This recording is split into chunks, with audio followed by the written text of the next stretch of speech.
আকস্মিক বন্যায় তলিয়ে গেছে মিরসরাই, ফেনী, কুমিল্লা, ফটিকছড়ি সহ বেশ কয়েকটি অঞ্চল।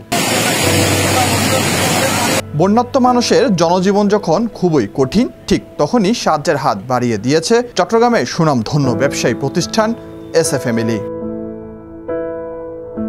রোববার সকালে ত্রাণ সামগ্রী নিয়ে মিরসরাই উদ্দেশ্যে যাত্রা শুরু করে একটি ট্রাক। এছাড়াও এর আগে মিরসরাইয়ের বিভিন্ন স্থানে ও ফেনীসহ বিভিন্ন জায়গায় বিতরণ করা হয় ত্রাণ সামগ্রী। চট্টগ্রাম থেকে এখানে স্বেচ্ছাসেবী ভাইরা এখন পর্যন্ত অনেক কষ্ট করেছে, কাজ করেছে। এখন আমি ফেনী ছাগলনাইয়ে 10 নং ফল ইউনিয়নের জন্য 30 ফ্যামিলির জন্য এখানে খাদ্য এবং পোশাক যাবতীয় জিনিসগুলো নিয়ে যাচ্ছি। এটা 8 নং দুর্গাপুর, আচ্ছা, গোপালপুর স্কুলে যাবে, চন্দনারহাট দিয়ে ভিতরে বিশ্বরে মাথা। নগদ অর্থসহ খাবার পানি, শুকনো খাবার, পরিধানের কাপড় বিতরণ করা হয় বন্যাত্মদের মাঝে। তাদের এই সহযোগিতা চলমান থাকবে বলে জানান এসএ ফ্যামিলির ব্যবস্থাপনা পরিচালক মোহাম্মদ শাহ আলম। পাশাপাশি অন্যান্যদেরও সাহায্যের হাত বাড়িয়ে দেওয়ার আহ্বান জানান তিনি।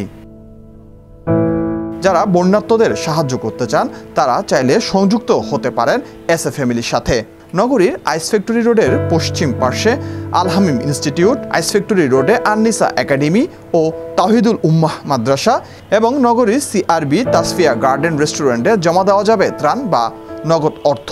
এছাড়াও তাদের বিকাশ ও নগদে দেওয়া যাবে সাহায্যের অর্থ। Desk news, বাংলাধারা।